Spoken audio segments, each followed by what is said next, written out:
మొదటిగా తెలంగాణలో మనకు గుర్తొచ్చేది మెదక్ చర్చ్. కానీ ఇంకోటి ఉందండోయ్, అది తెలంగాణలో హన్మకొండ జిల్లాలోని స్టేషన్ గన్పు నియోజకవర్గంలో కర్ణాపురంలో ఉంది. అయితే ఈ కర్ణాపురంలో క్రీస్తు జ్యోతి మందిరం అనే పేరు పెట్టారు. అది నూతనమైన టెక్నాలజీతో ప్రజల్ని రాష్ట్రాన్ని తిలకించేలా భారీ ఎత్తులో ఈ మందిరాన్ని నిర్మించారు. అయితే ఈ మందిరంలో జర్మన్ నుంచి వివిధ దేశాల నుంచి నిర్మాణం కోరుకు తీసుకొచ్చిన ఈ చర్చ్ నిర్మించారు. అయితే ఈ నిర్మాణం ఎలా ఉన్నది విషయంపై మా ఓరకిలో 9 national TV special correspondent Jaipal face to face.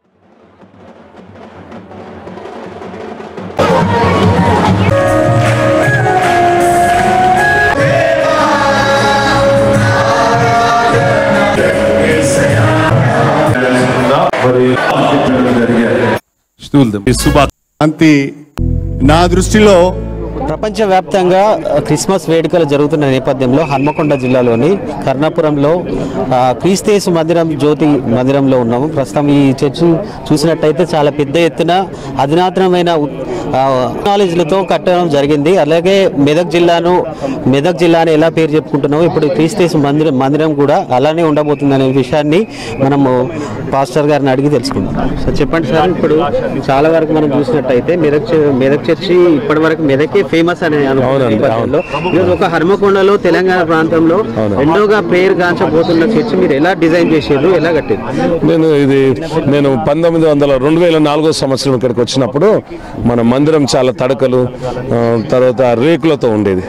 నేను భారం కలిగి ప్రార్థించుకున్నాను, ప్రభా ఈ తెలంగాణ రాష్ట్రానికి ఈ ప్రపంచానికి మరి మెదక్ చర్చి ఈ తెలంగాణకు మా ఆశయ కాండంలో మన ఎలాంటిది కట్టాలన్నప్పుడు పరలోకంలో దేవదూతలు దేవుడు దిగొచ్చి ఈ స్థలం అంతా శుభ్రం చేసి మరి 2004లో నేను ఇక్కడ పరిచయం చేశా. నేను వచ్చి 33 సంవత్సరాలు ఇక్కడ 35 సంవత్సరాలు అంతకుముందు అక్కడ 2 కిలోమీటర్స్ దగ్గర ఉండే మరి చాలా దూరం అవుతుంది. ఇక్కడికి వచ్చి నేను ఇక్కడ ప్రారంభించడం జరిగేది. ఒక 35,000 బట్ మెదక్ ఏంటంటే 5,000 కెపాసిటీ, ఇదేమో 35,000. తర్వాత ఇది ప్రపంచంలో మరి మిగతా చర్చిలు ఎలా ఉంటాయి అంటే స్టేడియం టైప్ ఉంటాయి చాలా మంది. ఇది మాత్రం మరి చాలా టెక్స్చర్ బాగుంటుంది. అంటే బైబిల్లో సొలొమోను రాజు అంటేనే దేవుని మందిరం కట్టిస్తాడు. ఈ బైబిల్ చదివి నేను ప్రార్థించినప్పుడు దేవుడు ఈ విధంగా ఎన్టీవీ మరి అనేక టీవీ వాళ్ళు వచ్చారు, నేను అదే చెప్పాను. మరి ఇది envision architect Anil Kumar sir మరి వారు ఒక మంచి మోడర్న్ చర్చ్ చేశారు. నేను నచ్చలేదు సార్, ఇట్లా కాదు, ఇది మోడర్న్ చర్చ్ కాకుండా పురాణత కాలంలో అన్నాడు బైబిల్లో యేసుక్రీస్తు ప్రభు మరి సొలొమోను రాజు ఏ విధంగా కట్టాడో ప్రత్యేకంగా అంటే 12 గుమ్మాలు ఉంటాయి పైన అక్కడ. తర్వాత అదేంటంటే పరిశుద్ధ గ్రంథంలో ఆ 12 గుమ్మాలు ఉన్నాయి పరలోకానికి. తర్వాత డోర్స్ ఉన్నాయి, యెరూషలేం డోర్స్. ముందు తండ్రి ద్వారం అంటే దేవదూతలు కేరేపులు సేరేపులు ఉంటాయి. రెండోది క్రీస్తు ద్వారం. యేసు ప్రభు ఈ లోకానికి నేను వెలుగు. ఎందుకంటే మానవుడు పాపంతో రోగంతో శాపగ్రస్తమైన జీవితం జీవించినప్పుడు చీకటితో జీవిస్తున్న ప్రజలందరి కొరకు యేసుక్రీస్తు ఈ లోకానికి వచ్చాడు. మూడవది పరిశుద్ధాత్మ ద్వారం. అది కూడా మరి ఈ లోకంలో మానవుడు యేసు ప్రభు పరలోకానికి వెళ్తేటప్పుడు మిమ్మల్ని అనాథలుగా వదిలిపెట్టి ఆదరణకర్తను పంపిస్తాను దేవుడు చెప్తాడు. ఆ 3 ద్వారాలు 3 గుమ్మాలు. తర్వాత ఈ మందిరం యొక్క పునాదికి వజ్రాలు ముత్యాలు యెరూషలేం నుండి తీసుకొచ్చిన నీరు కానీ గ్రంథంలో ఖర్జూర చెట్లు చాలా ఇంపార్టెంట్. తర్వాత ఆలివ్ చెట్టు. ఇదంతా మీరు ఎక్కడ చూసినా కూడా బైబిల్ ప్రకారం సంబంధించింది. ఈ మందిరం వచ్చిన వారు ఎంతమందికి గొప్ప ఆశీర్వాదాలు పొందారు. మరి చాలా ఇంకా ఎన్నో ఉన్నాయి కనుక ఇలాంటి మందిరాలు ఇప్పటి వరకు తెలంగాణ రాష్ట్రంలో ఎక్కడ చూడలేదు. ఇక్కడ పెట్టడానికి గల కారణం ఏంటి? దేవుడు నాకు ఏర్పాటు చేయాలని ఎలా అనిపించింది? ఎందుకంటే హైదరాబాద్ అనే అలాంటి పెద్ద నగరాలు ఉన్నాయి. ఇప్పుడు మెదక్ జిల్లా చూసినట్టయితే అది రాళ్లతూరు కట్టినని అన్నారు. మీరు ఇక్కడ హన్మకొండలో ఏర్పాటు చేయాలనే ఆలోచన మీకు ఎందుకు వచ్చింది? నాకు దేవుడు చెప్పాడు అన్నట్టు. మందిరం ఎలా కట్టాలి, ఎక్కడ కట్టాలి ప్రభా, అక్కడ నుండి వచ్చాను పాత మందిరం నుండి. ఇంకా వాళ్ళు అన్నారు కదా ఇక్కడ మేము మందిరం డెవలప్ చేయాలని నేను అడిగాను. భక్తులు వస్తున్నారు 3 కిలోమీటర్స్, మేము డెవలప్ చేయలేము, పైసలు లేవు, మీరు ఇష్టమైతే మా దగ్గర ఉండండి, అయితే మీరు వేరే పెట్టుకోమన్నారు. నేను అక్కడ నుండి వచ్చి నేను బాగా ఏడ్చాను. మందిరం ఎలా కట్టాలి ప్రభు అని అడిగినప్పుడు ఈ నమూనంతా దేవుడు నాకు చూపెట్టాడు. కనుక మన ఏసియాలో రోమ్లో కూడా మందిరం ఉంది, కానీ ఇంత పెద్దగా లేదు. ఇది కాంపౌండ్ వాళ్ళు ఇదంతా వాళ్ళది. కానీ ఈ మందిరం ప్రత్యేకమైనది. ఈ టెక్స్చర్ నేను అమెరికా పోయాను, యెరూషలేం పోయాను, ఇంగ్లాండ్ పోయాను, చాలా దేశాలు నేను వెళ్ళడం జరిగేది. కానీ ఎక్కడికి పోయినా ఇలాంటి మందిరం ఇది ఒక ప్రత్యేకత. ఏంటంటే ఇక్కడికి రాగానే అందరికీ ప్రశాంతత. తర్వాత యేసుప్రభు అన్నట్టు నా నామంలో ఏమడిగినా చేస్తానన్నాడు. అదేవిధంగా ఆయన గొప్ప కార్యములు ఎన్నో. ఇక్కడ ఆయన ఆశ్చర్యకరుడు, ఆలోచనకర్త, బలవంతుడైన దేవుడు, గొప్ప.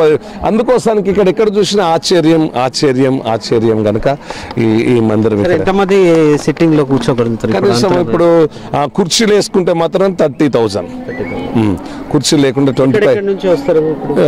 పోలాండ్ నుండి వచ్చారు, అమెరికా నుండి వచ్చారు, న్యూజిలాండ్ నుండి, అన్ని దేశాల వారు. ఎందుకంటే ఇలాంటి మందిరం ఎక్కడ లేదు. రెండవది అన్ని దేశాల నుండి వస్తారు కనుక నేను కుర్చీలు వేయలేదు. ఎందుకంటే నాకు కూర్చొని అందరూ కూడా కుర్చీలు వద్దయ్య గారు కింద కూర్చుంటే హాయిగా ఉంటుంది. ఎందుకంటే దేవాతి దేవుడే పరలోకాన్ని తండ్రిని విడిచిపెట్టి భూలోకంలో తగ్గించుకున్నాడు కదా, పశువుల పాకలో జన్మించాడు. మేము కూడా అలా కూర్చుంటామని.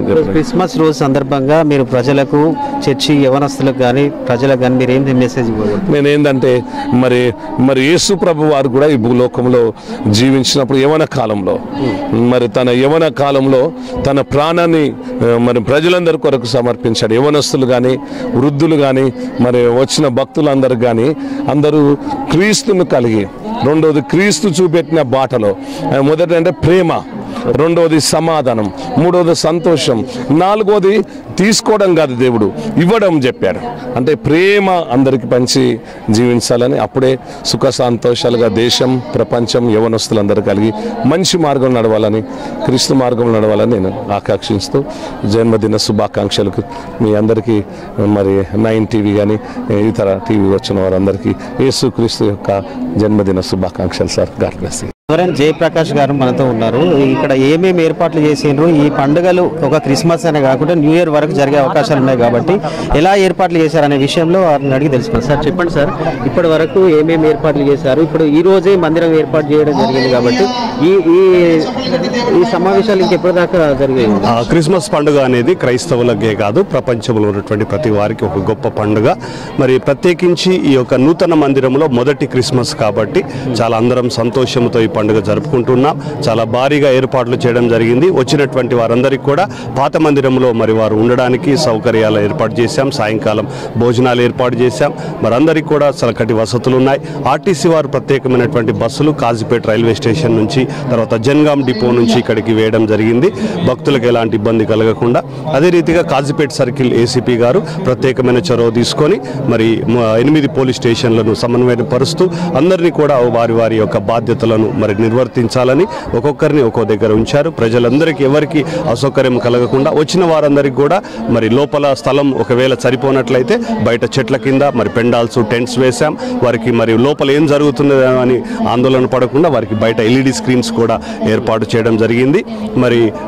మంచి చక్కటి డెకరేషన్స్ ఇవన్నీ కూడా ఏర్పాటు చేయడం జరిగింది. ఓకే, ఈ కార్యక్రమాలు ఈ ఫస్ట్ వరకు ఉండబోతాయా లేకుంటే కంటిన్యూస్గా ఆదివారం శుక్రవారం అని జరిపిస్తారు? లేదండి, కంటిన్యూస్గా ఉండవు. ఈరోజు రాత్రి ఉంటాయి కార్యక్రమాలు. మళ్ళీ మాకు 31వ తారీఖు మళ్ళీ కార్యక్రమాలు రాత్రి. క్రిస్మస్ రోజే ఆలయాన్ని ప్రారంభించాలని ఎలా అనుకున్నారు? ఇది మే 4వ తారీఖు నాడే ఆరంభం జరిగింది. కాకపోతే ఇంకొన్ని పనులు పెండింగ్ ఉండేది. ఆ పెండింగ్ ఉన్నాయి కాబట్టి ఆ పెండింగ్లన్నీ కూడా పూర్తి చేసుకొని ఈరోజు ఏర్పాటు చేయడం జరిగింది. 31వ తారీఖు రాత్రి, తర్వాత 1st తారీఖు నాడు కూడా ప్రత్యేకమైనటువంటి ఆరాధనలు ఇక్కడ జరుగుతాయి. క్రిస్మస్ రోజు సందర్భంగా ప్రజలకు మీరు ఎలాంటి మెసేజ్ ఇవ్వబోతున్నారు? క్రిస్మస్ సందర్భంగా ప్రజలందరూ కూడా ఏ రీతిగా అయితే దేవునికి మానవునికి ఒక అగాధం అనేది ఏర్పడ్డది, ఆ అగాధాన్ని పూడ్చడానికే యేసు దేవుడు నరునిగా ఈ లోకానికి వచ్చి ఇద్దరిని పరిచి సమన్వయపరిచి శాంతితో జీవించాలని ఆ నిబంధనను ఏర్పాటు చేశారు. కాబట్టి మనం కూడా ఈరోజు ఆ తిరిగి సంతోషాన్ని, సమాధానాన్ని పొందాలి అని అంటే క్రీస్తు మనకు ఒక మార్గాన్ని చూపాడు. ఏ విధంగా మానవుడు ఈ లోకంలో ఉన్న కష్టాలు, బాధలు ఎదుర్కొని వాటిని అధిగమించి ప్రభు దగ్గరకు వచ్చినప్పుడు నెమ్మది, సమాధానాన్ని పొందగలుగుతారో మనం కూడా ఈరోజు ఈ క్రిస్మస్ పండుగలో పాల్గొని ఆ యేసు ప్రభు యొక్క దీవెనలు పొంది యేసు ప్రభు మాటలను హృదయంలో చేర్చుకుంటే తప్పకుండా మానవుడు ధైర్యంగా ఈ సమాజంలో జీవించగలుగుతాడు, సమాజ సేవను చేయగలుగుతాడు, సమాజాన్ని ఉద్ధరించగలుగుతాడు. కాబట్టి మనమందరం ఆ ప్రభు మాటలు విని ప్రభులో నడవాలని కోరుతూ ఉన్నాను. Wish you happy Christmas 9 TV వారికి. క్రిస్మస్ సందర్భంగా స్టేషన్ గన్పూర్ నియోజకవర్గాల్లో ఇంత పెద్ద చర్చి ఏర్పాటు చేసింది సార్. దానికి ఇది ప్రజలందరి సహకారంతో, ప్రత్యేకించి క్రిస్టియానిటీని విశ్వసించే భక్తుల సహకారంతో ఈ చర్చ్ నిర్మాణం జరిగింది. ప్రభుత్వ పరంగా మేము ఏ రకమైన సహాయం అందించలేదు, వ్యక్తిగతంగా కొంత సహాయం చేసిన మాట వాస్తవమే. ఈ కరుణాపురంలో ఇంత బ్రహ్మాండమైన ఆలయం ఉండడము, ఏసియాలోకి వెళ్ళే పెద్ద చర్చ్ ఇక్కడ ఉండడం కూడా అందరికీ సంతోషము. ఈ చర్చి ఇక ముందు రోజుల్లో కూడా ఈ చర్చికి అవసరమైన, చర్చిని అభివృద్ధి చేయడానికి అవసరమైన ఏ సమస్య ఉన్నా వారికి సహకరిస్తాను. సార్, ఇందాక మీరు జెరూసలేంకి వెళ్ళారు, చాలా చర్చిలు తిరిగారని ఎక్కడికైనా అన్నారు. అక్కడికి ఇక్కడికి ఏమైనా తేడా అనిపిస్తుందా సార్? జెరూసలేం అనేది అది అధునాతనమైన టెక్నాలజీతో వీళ్ళు చేశారు, కానీ అక్కడ ఉన్న చర్చ్ ఇంకా చాలా పెద్దది. సెయింట్ పీటర్స్ బసిలికా చర్చ్ని బసిలికా అంటారు. అది ఇంకా చాలా పెద్ద చర్చ్. అక్కడ పోపు వాళ్ళందరూ ఉంటారు. అది మొత్తము ప్రపంచ క్రిస్టియానిటీకే కేంద్రం అది. కాబట్టి అది చాలా పెద్ద, దానితో దీన్ని కంపేర్ చేయలేము. బట్ మన భారతదేశంలో, మన ఏషియాలో ఇంత మంచి చర్చ్ నిర్మాణం జరగడం చాలా గొప్ప విషయం. రాష్ట్ర ప్రజలకు, నియోజకవర్గ ప్రజలకు ఈ క్రిస్మస్ సందర్భంగా మీరు ఏం మెసేజ్ ఇవ్వబోతున్నారు? క్రిస్మస్ అంటేనే, క్రిస్టియానిటీ అంటేనే ప్రేమను, అనురాగాన్ని, దయను పంచుకోవడం. కాబట్టి స్టేషన్ గన్పూర్ నియోజకవర్గ ప్రజలందరూ కూడా శాంతియుతంగా అందరూ కలిసిమెలిసి ఉండాలని, అందరికీ ప్రేమను పంచే ప్రయత్నం చేయాలని, ఎవరైనా ఇబ్బందులలో ఉంటే, కష్టాలలో ఉంటే వాళ్ళకు సహాయం చేసే దయాగుణాన్ని కూడా కలిగి ఉండాలని చెప్పి నేను ప్రత్యేకంగా కోరుతున్నాను. స్టేషన్ గన్పూర్ నియోజకవర్గ ప్రజలకే కాకుండా ప్రపంచవ్యాప్తంగా ఉన్న క్రిస్టియన్ సోదరులందరికీ కూడా క్రిస్మస్ పండుగ శుభాకాంక్షలు తెలియజేస్తుంది. క్రిస్మస్ సందర్భంగా స్టేషన్ గన్పూర్ నియోజకవర్గాల్లో ఇంత పెద్ద చర్చ్ ప్రభుత్వ పరంగా మేము ఏ రకం ఇక్కడ ఈ తెలంగాణలో ఎక్కడ చూడలేదు సార్. ఎలా అనిపిస్తుంది లోపల? లోపల మంచి ఆనందం, మంచిగా ఉన్నది, సూపర్ ఉన్నది చర్చి. ఓకే, ఇంకా అంటే మీకు ఏర్పాట్లు అన్నీ ఎలా ఉన్నాయి ఇక్కడ? మాకు ఈడ మంచిగా అన్నిటికీ సల్వతే ఉన్నది, అన్నిటికీ మంచిగా. అంటే ముందు మీరు 10 సంవత్సరాల నుంచి అన్నారు కదా, ముందు 10 సంవత్సరాల కింద ఎక్కడికి వెళ్ళారు? 10 సంవత్సరాల నుంచి ఇక్కడికే, వీడికే వెళ్ళొచ్చాను. నుంచి వచ్చిన నేను మేస్త్రి పని చేస్తాను. మేము గత 15 సంవత్సరాల నుంచి ఇక్కడికి వస్తాం మేము ప్రతి క్రిస్మస్కు. ఎందుకు అన్ని చర్చిలు ఉన్నాయి కదా, ఇక్కడికి రావాలని ఎందుకు అనిపిస్తుంది? ఇక మనకు కొంచెం స్వస్థత, మనశ్శాంతి, ప్రశాంతత జరుగుతుంది. అంటే మనం ఈ మందిరం నుంచి ఇటు రాగానే కొంచెం ప్రశాంతం అనేది జరుగుతుంది అనిపిస్తే, మన మనసు నిమ్మలం అనిపిస్తుంది. అందుకే మనం ఇడికి రావడం జరుగుతుంది. ఎంత పెద్ద చర్చి కట్టారు కదా, మీకు ఎట్లా అనిపిస్తుంది? నాకు చాలా హ్యాపీగా ఉంది. దేశం లెక్కలేని పెద్ద చర్చి, మన భారతదేశంలోనే పెద్ద చర్చి అన్నట్టు. మా వరంగల్ జిల్లాలో, హన్మకొండ జిల్లాలో. ఇక్కడ మీ దేవుడు? మాది ఇక్కడనే కాజిపేట. ఇక్కడ అంత సంతోషం అనిపిస్తుంది మాకు. ప్రార్థనలు ఎలా ఉంటాయి లోపల? ప్రార్థనలు బాగానే ఉంటాయి మాకు. ప్రార్థన స్వస్థతలు బాగుంటాయి, మనశ్శాంతి జరుగుతుంది. మీకు తెలిసినంత వరకు ఎంతమంది వచ్చి ఉంటారు? దాదాపు 150,000 మంది దాకా రావచ్చు అని నా అంచనా. అంతగానో మనకి ఎక్కువ లేదు. ప్రతి క్రిస్మస్ ఎప్పుడు వస్తారా? ప్రతి క్రిస్మస్ వస్తాం మేము. ఎక్కడి నుంచి వచ్చారు? హన్మకొండ, వరంగల్ జిల్లా హన్మకొండ తూరు నుంచి వచ్చినాం. చర్చి బాగా ఆశయఖండాలనే 2వ స్థానంలో ఉన్నది. వేరే వేరే దేశాల నుంచి 15 సంవత్సరాల కాంచెలు వస్తున్నా. తూరు నుంచి మాటేడు గ్రామం, అది తూరూరు మండలం నుంచి వస్తున్నా. 15 సంవత్సరాల కాంచెలు వస్తున్నా. అక్కడ పాత చర్చి కాంచెలి మళ్ళీ ఈ చర్చి నుంచి ఇప్పుడు ఇళ్ళకి వస్తున్నా. ప్రతి సంవత్సరం ఎట్లున్నాయి ఏర్పాట్లు? చాలా బాగున్నాయి. అది ఇతర దేశాల లెక్క పోల్చుకునేటట్టు మంచిగా కట్టిండు. పాల్సన్ రాజు, ప్రకాశ్ రాజు అయితే అందరూ మంచిగా దైవ దేవత బాగా ఉంటుంది. దూతలు లెక్క వచ్చి అందరు స్వస్థపడుతుంది కాబట్టి అందరూ బాగుంటుంది. తాత ఎక్కడి నుంచి వచ్చినావు చెప్పు. మద్రాల కుంటపల్లి మద్రాల కుంటపల్లి సూర్యాపేట దగ్గర. ఏమైంది నీ కాలుకి ఏమైంది? కాలుకు ఆపరేషన్ అయింది కదా, బొగ్గలు పొడిచి ఆపరేషన్ అయింది పెద్ద. ఓకే, మరి ఆపరేషన్ అయినాక రెస్ట్ తీసుకునే టైంలో మీరు చర్చికి వస్తున్నారు కదా? చర్చికి రాలేను, అయ్యకాడికి రాలేని వస్తాను. ఎన్ని సంవత్సరాల నుంచి వస్తున్నారు? నేను 10-20 ఏళ్ళు మేము రాబట్టి అయ్యనే నమ్ముకున్నాం. మీరు 10-20 ఏళ్ళ నుంచి ఇలాంటి చర్చ ఎక్కడ చూసిండ్రా? అదే ఆ చర్చికి వచ్చినాం, అక్కడ చర్చి కూడా పోయినాం. ఏర్పాటు ఎట్లున్నది? నేను ఇప్పుడే వచ్చినావా? ఓకే, ఇప్పుడే అనిపిస్తుంది నీకు? మంచిది. 10-20 సంవత్సరాల నుంచి వచ్చింది, ఇప్పుడు ఎట్లా అనిపిస్తుంది? మంచిగా అనిపిస్తుంది. మంచిగా అనిపిస్తుందా? ఓకే. మేము ఒకప్పుడు అన్నము ఆడుకొని ఉల్లే ఇట్లా గిన్నె పట్టుకొని ఆడుకొని తిన్నోళ్ళం. జ్ఞానం లేక మాకు ఇట్లా బ్రతక వాళ్ళ ఊరుకు గుడిసెలు వేసుకొని బతకవాళ్ళం మేము. మాకు అయ్య వాళ్ళు కొంచెం పాలయ్య అక్కడ ప్రార్థన చేస్తాడు మంచిగా అవుతారంటే అయ్య వాళ్ళ దగ్గరకు వచ్చి ఇట్లా ప్రార్థన చేయించుకున్నాక అప్పుడు జ్ఞానం వచ్చి ఇప్పుడు బేరాలు చేసుకొని అన్ని వదిలేసుకొని. మీరు ఎక్కడి నుంచి వస్తున్నారు? మేము ధర్మశాలకి వస్తున్నాం. ఎట్లున్నది ఇప్పుడు చర్చి ఏర్పాట్లు? మీరు ఇప్పుడు తినకుండా కానీ తిన్నంత ఇలువ అవుతుంది మాకు చర్చ చూడంగానే. ఈ ప్రపంచం లేని మేము ఈ కళ్ళతో ఎట్లా చూస్తామో అనుకున్నాం కానీ పరలోకం ఎట్లుంటుందో కానీ ఇది పరలోకం లాగానే ఉంది మాకు. అట్లా సంతోషం అయ్యవార్ల ప్రార్థన ద్వారా మేము ఇలా బతుకుతున్నాం. పిల్లలు మా కుటుంబం ఇట్లా బతుకున్నాం అయ్య ద్వారా. చర్చ చూస్తేనే మాకు సంతోషం, బువ్వ లేకుండా మంచిదే మాకు, అంత సంతోషం కలుగుతుంది మాకు. దేవుని స్తోత్రం. నా పేరు రజనీకాంత్, నేను బీటెక్ చదువుతున్నా. ఇక్కడ 20 years నుండి వస్తున్నా. 20 years నుంచి వస్తున్నావు కదా, చర్చ ఎలా అనిపిస్తుంది? బాగుంది, మిరాకిల్స్ జరుగుతాయి, అందరు హీల్ అవుతారు, హీలింగ్ జరుగుతుంది. ఎంతోమంది హాస్పిటల్ పోకున్నా కానీ ఇక్కడికి వచ్చి బాగుపడ్డారు చాలామంది. ఇలాంటి చర్చ ఎక్కడైనా చూసిండ్రా మీరు? ఎక్కడ చూడలేదు, చాలా బ్యూటిఫుల్గా ఉంది. ప్రార్థనలో లోపల ఎలా జరుగుతాయి? బాగుంటుంది, కన్ఫర్మ్ నమ్మితే మాత్రం స్వస్థపరుస్తారు దేవుడు. మాది రాంపూర్. నా పేరు రవిచంద్రగిరి, హైదరాబాద్ నుంచి వచ్చామండి. నేను ఇక్కడ అంటే నేను ఎవ్రీ ఇయర్ మెదకు లేకుంటే నా ఇష్టం. నా date of birth December 25th కాబట్టి బర్త్డే కాబట్టి ఇక్కడికి రావడం జరుగుతుంది. అట్లనే మన కొత్త ప్రభుత్వానికి హ్యాపీ క్రిస్మస్. రేవంత్ సార్కు అందరికి క్యాబినెట్ మినిస్టర్స్. మెదక్ చర్చి చూసిండు అన్నారు కదా, ఇప్పుడు మెదక్ చర్చికి ఉన్న ఈ చర్చికి ఎట్లా ఉంటుంది? మెదక్ చర్చ్ అంటే ఫస్ట్ ఏమన్నది కదా, ఇప్పుడు ఏషియన్లో సెకండ్ కిందకి వచ్చింది. మరి రెండుట్లో ఏది ఫస్ట్ ఏది సెకండ్ డిసైడ్ చేసేది గవర్నమెంటే కదా. ఎట్లా అనిపిస్తుంది లోపల అంతా డిజైన్ చేసిండ్రు? ఇక్కడ కాదు వేరే దేశాల నుంచి తీసుకొచ్చి పాల్సన్ గారు ఇప్పుడు చెప్పినట్టు అదే బాగా ఉన్నది లోపల. ఆ చర్చ్ కంటే ఈ చర్చ్ బాగా ఉన్నది, కానీ దేని విలువ దానికే ఉంటుంది కదా. చాలా బాగుంది సార్, చాలా ఆనందం అనిపిస్తుంది. అంటే మన తెలంగాణ రాష్ట్రంలోనే ఇలాంటి చర్చ్ ఎక్కడ గొప్ప కరెక్టే, గొప్పగా ఉంది, లోపల చాలా అందంగా ఉంది చూడడానికి. అంత చాలా బాగుంది. మెదక్ చూసినా కూడా అంత సంతోషం అనిపించలేదు, ఇక్కడ చాలా బాగుంది. ఇప్పుడు మీరు ఎన్ని సంవత్సరాల నుంచి ఇక్కడికి వస్తున్నారు? నేను ఫస్ట్ టైం వచ్చినాను సార్.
నన్ను వీళ్ళే నీకేం తెలుసు, లేకపోతే గ్రామాల వారిని వాడడం దాన్ని ఒక చిన్న పని అడిగారు.